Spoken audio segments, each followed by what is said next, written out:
Todos los que nos siguen, sean bienvenidos una vez más a la sede del Centro de Prensa Internacional del Ministerio de Relaciones Exteriores de la República de Cuba. De inmediato iniciamos la conferencia de prensa del Ministerio de Salud Pública sobre la actualización de la situación epidemiológica del país frente a la COVID-19. Nos acompaña, como ya es habitual, el doctor Francisco Durán García, director nacional de epidemiología del MINSAP. Doctor, buenos días. A ustedes, a Biel, que nos apoya desde los estudios, y a todas las personas que nos siguen todas las mañanas. Bueno, el día de hoy, otro día más sin fallecidos, una noticia favorable.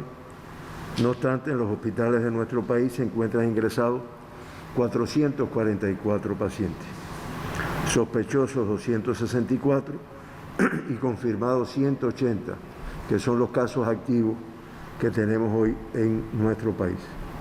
En la atención primaria de salud, como siempre decimos, pues se vigilan, se atienden 1.736 personas. En el día de ayer se procesaron 1.352 muestras para determinar la presencia del virus SARS-CoV-2 y la enfermedad COVID-19 en el Laboratorio de Biología Molecular del Instituto de Medicina Tropical Pedro Curí, 428, en el del Centro Provincial de Higiene, Epidemiología y Microbiología de La Habana, 375, en el de Santiago de Cuba, 243, en el de Villa Clara, 212, y en el del Centro de Ingeniería Genética y Biotecnología, 94.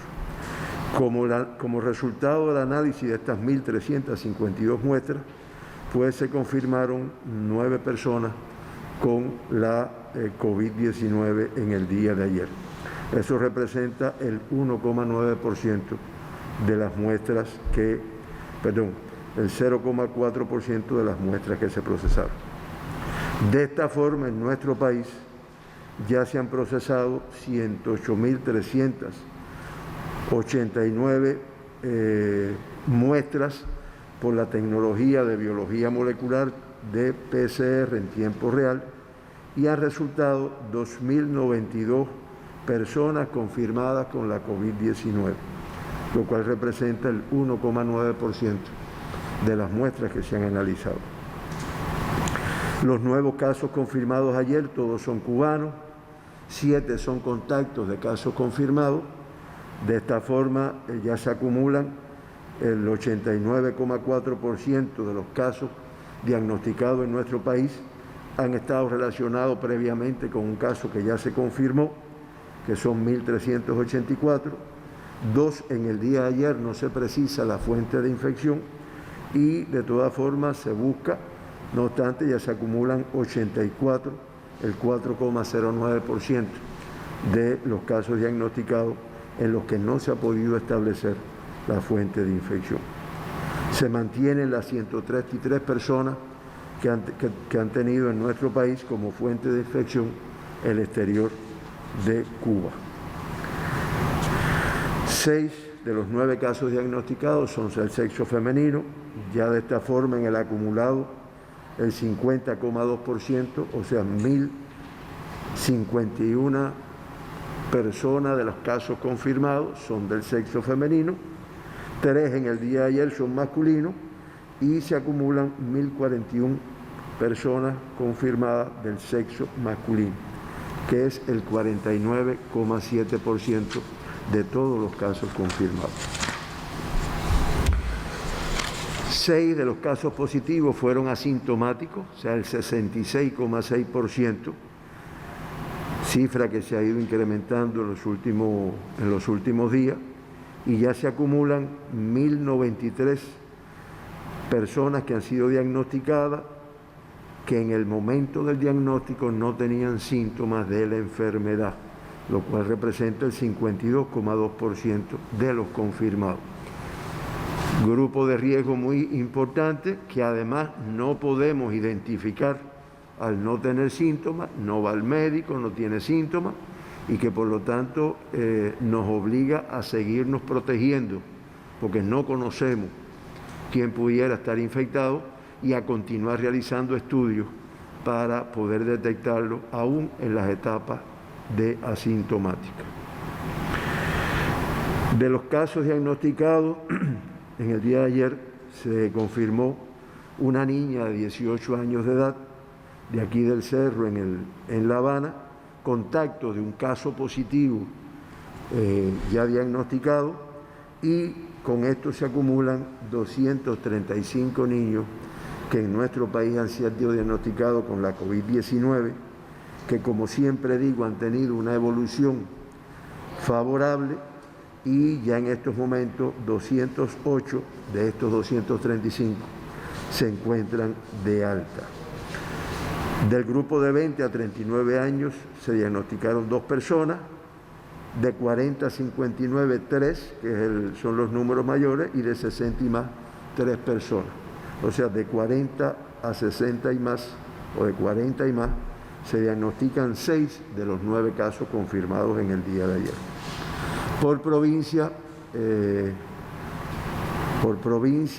La Habana, los 9 son de La Habana, se distribuyen en 4 municipios de La Habana, y podemos decir que, a pesar de esta distribución en los 4 municipios de La Habana, sin embargo, 5 de los 9 casos tienen nexo epidemiológico con el control de foco de los laboratorios farmacéuticos AICA, que, como se ha explicado, ayer lo explicó el presidente de la República, el gobernador de la provincia, fue un evento consecuencia del evento de la época, y que lo que pone de manifiesto es como un incumplimiento, de una violación de lo que está establecido, puede desencadenar un hecho de una envergadura sumamente importante para nuestro país, para el comportamiento de la enfermedad, en un momento en que veníamos con una evolución muy favorable. Por lo tanto, ni bajar guardia en ningún momento. Yo rectifico, creo que en el grupo de 1 a 19 años dije que había una paciente, una niña de 18 años, que hace que sean 235 acumulados. De esta forma, pues La Habana se mantiene en el primer lugar con una tasa de incidencia de casos confirmados en los últimos 15 días, tasa por 100.000 habitantes de 8,29, es la tasa más elevada. Matanzas, a continuación, con una tasa de 3,06, Artemisa 0,97, Ciego de Ávila 0,69 y Villa Clara con 0,39. Y podemos decir que hasta el día de hoy, 10 provincias, Granma, Las Tunas, Pinar del Río, Mayabeque, Cienfuegos, Santi Espíritu, Camagüey, Holguín, Santiago de Cuba, Guantánamo, 10 provincias y el municipio especial Isla de la Juventud no diagnostican casos desde hace 15 días, que demuestra que cuando se cumplen bien las medidas de restricción, además de que tal vez tengan un riesgo epidemiológico determinado, pues se puede lograr la eliminación de esta enfermedad. Queda demostrado. Se incorporaron en el día de hoy Las Tunas y Pinar del Río a este pelotón de provincias y territorios que no diagnostican casos hace 15 días, a pesar de que realizan el muestreo, que lo vamos a seguir incrementando, pero no es que en esta provincia no se muestren los grupos que están establecidos. De esta forma, de los 2.092 pacientes diagnosticados en Cuba, se mantienen ingresados, confirmados 180, son los casos activos, y de ellos 176, o sea el 97,7%, tienen una evolución clínica estable, indicador favorable. Lamentamos siempre los 83 fallecidos que se acumulan en nuestro país, lo cual da un indicador de letalidad del 3,96%. Esto tenemos que decir que con esta letalidad Cuba se sitúa en la región de las Américas en el lugar número 17 y que la región de las Américas con una tasa de 5,62% y hay 11 países de nuestra región que tienen una letalidad por encima de la tasa de las Américas. Cuba, reitero, en la posición número 17 en el día de hoy. Siempre mencionamos las 2 personas que se evacuaron al principio de la pandemia y en el día de ayer se dio una sola alta, que eso no es favorable porque indiscutiblemente, aunque tuvimos 9 ingresos, pero tuvimos un número muy superior de ingresos que el número de alta, que es un indicador que también nosotros seguimos de acuerdo a la evolución de la enfermedad. De esta forma, con el alta del día de ayer, podemos decir que 1.827 personas, pacientes diagnosticados, ya se han recuperado, están en diferentes momentos de incorporación a su actividad, lo cual representa el 87,4%. Se mantienen 4 casos graves, 3 en el Hospital Salvador Allende y 1 en el Hospital Militar Dr. Luis Díaz Soto. Un caso grave más que el día de ayer, al incorporarse un paciente al Hospital Salvador Allende, al pasar al estado de grave en el día de ayer. Hasta el día de ayer a las 12 de la noche, 185 países se mantienen con casos de COVID diagnosticados y ya se acumula una cifra de 6.136.085 casos confirmados. Esto da una cantidad de 107.950 en un solo día se confirmaron en el día de ayer. Y en un solo día fallecieron 2.913 personas, lo cual da un acumulado de 371.857 fallecidos, para una letalidad de un 6,06%. Yo esta mañana, como me quedaban unos minutos, me fui a buscar lo que había acontecido. Hay lugares, hay sitios en la información, en los medios, que van actualizando, sitios oficiales de la Organización Mundial de la Salud y demás. Y de esta cifra que teníamos ayer, ya hoy por la mañana están dando 98.237 casos más confirmados y 3.684 casos más confirmados, fallecidos.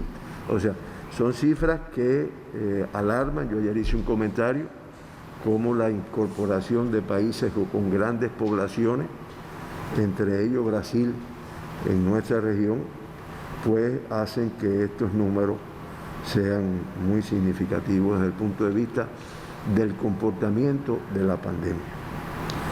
La región de las Américas, con 2.904.566 casos confirmados, el día de ayer con 58.675 solo en el día de ayer, ya representa el 47,34% del total de los casos reportados en el mundo, y 163.281 personas que han fallecido en nuestra región, 1.767 en el día de ayer. Eso da una letalidad de un 5,62%.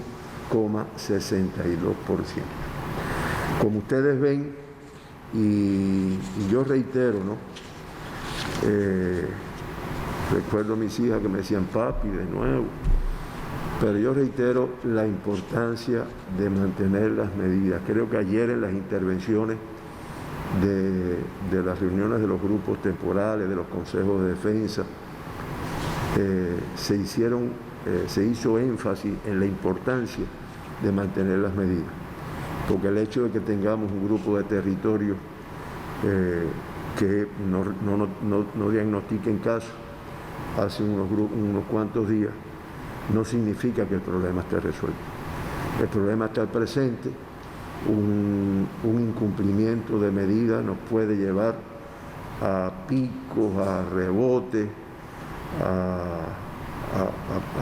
a una complicación que de verdad que nuestro país, nuestro pueblo, nuestro gobierno, nuestro partido no se merece con el esfuerzo que se viene haciendo.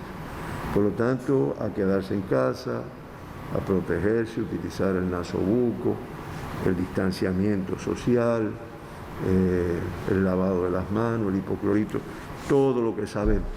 En eso sí nuestro pueblo tiene mucha cultura, al igual que en otras cosas hay. Hoy Héctor, si tiene algunas preguntas, según me decía, y entonces Héctor te damos la palabra para que continúes la información. Comenzamos entonces, doctor, la ronda de preguntas. Primera interrogante de Prensa Latina. La biomodulina T se administra a adultos mayores que se encuentran en centros asistenciales y como parte de los protocolos de tratamiento de la COVID-19. Pregunta entonces, ¿está previsto ampliar el número de personas, sobre todo mayores de 60 años, que se pueden beneficiar de este producto si se tiene en cuenta que representan casi el 30% de la población y además vulnerables a la enfermedad? Bueno, solamente referir que la biomodulina T, que además se ha explicado el efecto que tiene protector, pues al surgir esta enfermedad se comenzó a utilizar. Indiscutiblemente ha tenido resultados positivos. Esto siempre se hace mediante estudios clínicos que se cogen grupos de población. Se administró, como dice aquí, a las personas que tenemos en centros de asistenciales, centros sociales, como por ejemplo hogares de ancianos, hospitales psiquiátricos, centros psicopedagógicos, que son poblaciones vulnerables, y esos resultados de su aplicación, bueno, pues se están siguiendo para determinar su extensión a otros grupos de riesgo. Además, se han hecho algunos ensayos con población vulnerable que además de edad tiene enfermedades asociadas. Eso se viene siguiendo y en el momento que se vayan teniendo los resultados, pues se irá extendiendo, como está pidiendo la población, a otros grupos vulnerables de nuestro país.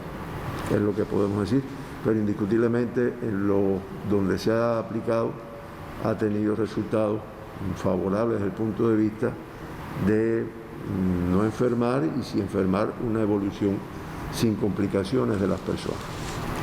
Televisora estadounidense NBC pregunta, ¿ha habido informes de médicos de Estados Unidos de que el único síntoma que algunos pacientes de COVID-19 han exhibido es la hipoxia, donde el cuerpo se ve privado del suministro adecuado de oxígeno a nivel de tejido?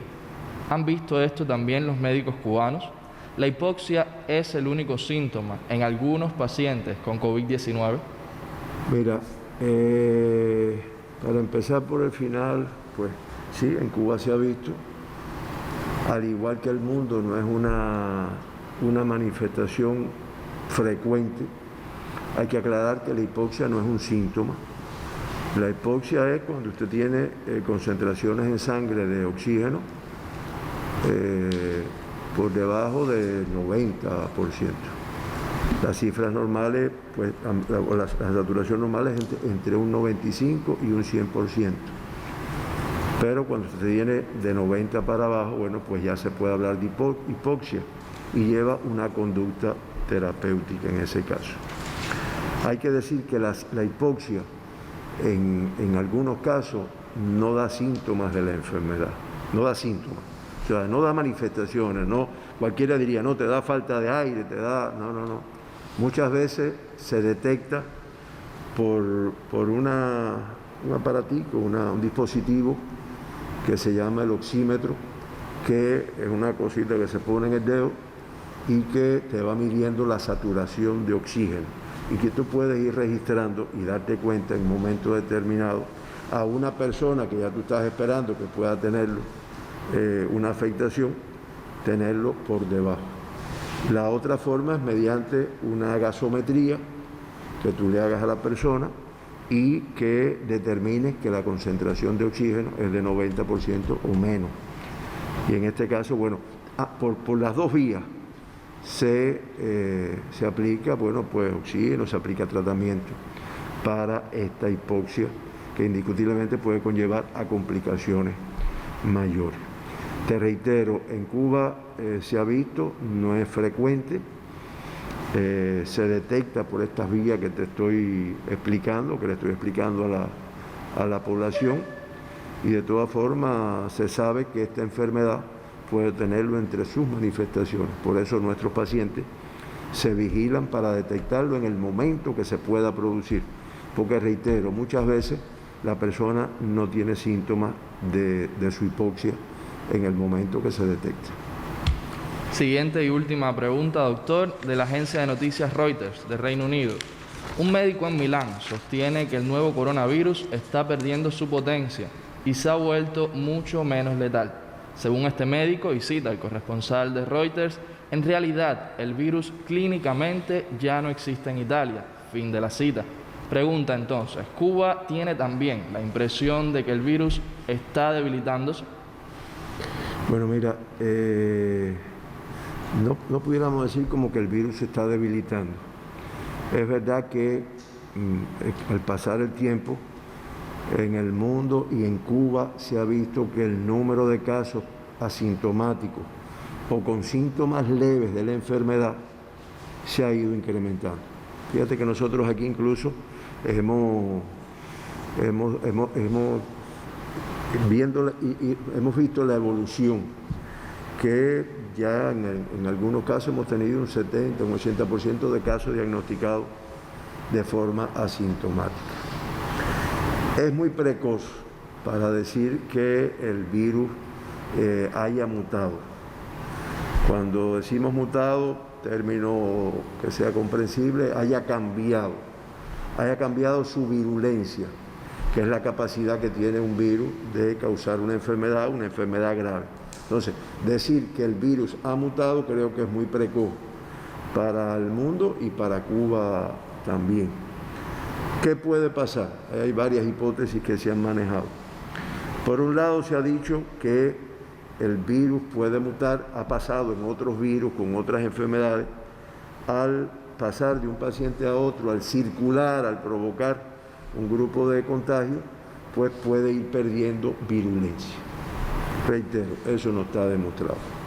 Otra hipótesis dice que las personas que tienen el virus más virulento, valga la redundancia, pero es así como se dice, o sea, el más agresivo, el más capaz de provocar un cuadro grave, pues generalmente provoca el cuadro grave, provoca una sintomatología que te lleva a ingresar prácticamente desde el inicio en cuidados intensivos, en el estado de grave, en el estado de crítico, y como es natural, tú lo sacas de la circulación desde prácticamente el inicio de los síntomas de la enfermedad, que es bastante precoz. Y eso hace que circule menos. O sea, si hay una cepa que es más virulenta, pues circula menos porque da manifestaciones tempranas, da manifestaciones graves y tú lo ingresas y lo aíslas de eso que está ahí. Y la otra versión, o la otra hipótesis, es que el virus con el diagnóstico precoz, o sea, yo lo busco temprano, lo encuentro en personas asintomáticas, con el ingreso y el tratamiento que se le pone muchas veces desde que es contacto, no se espera el diagnóstico a veces, pues eso hace que también comiencen a disminuir las manifestaciones de gravedad, de severidad de este virus. De todas formas, yo reitero, no es una información que esté comprobada científicamente, son hipótesis que habría que demostrar, porque lo que sí sabemos, y creo que las cifras que damos todos los días aquí de fallecidos en el mundo, es que es bastante virulento. Es muy transmisible, tiene una capacidad de transmitirse, de pasar de uno a otro muy elevada. Se han hecho comparaciones, yo lo he dicho aquí, que incluso es 2 y 3 veces más transmisible que los virus estos gripales, que el virus de influenza, que ya de por sí lo es. Y además de eso, causa un número importante de personas fallecidas todos los días en el mundo. Por lo tanto, no podemos hablar de que es un virus que esté perdiendo virulencia y que por lo tanto vaya perdiendo agresividad. Son las cosas que tendría. Creo que no te queda más. Terminamos así la ronda de preguntas, doctor. Agradecerle a todos ustedes, agradecerle a Abdiel, que nos ha dado seguimiento por allá, por los estudios, y a la población, a todas las personas que nos siguen todas las mañanas con nuestra información. Muchas gracias. El agradecimiento para usted, doctor, a los corresponsales por sus preguntas y, por supuesto, a todos los que nos siguen. Abdiel.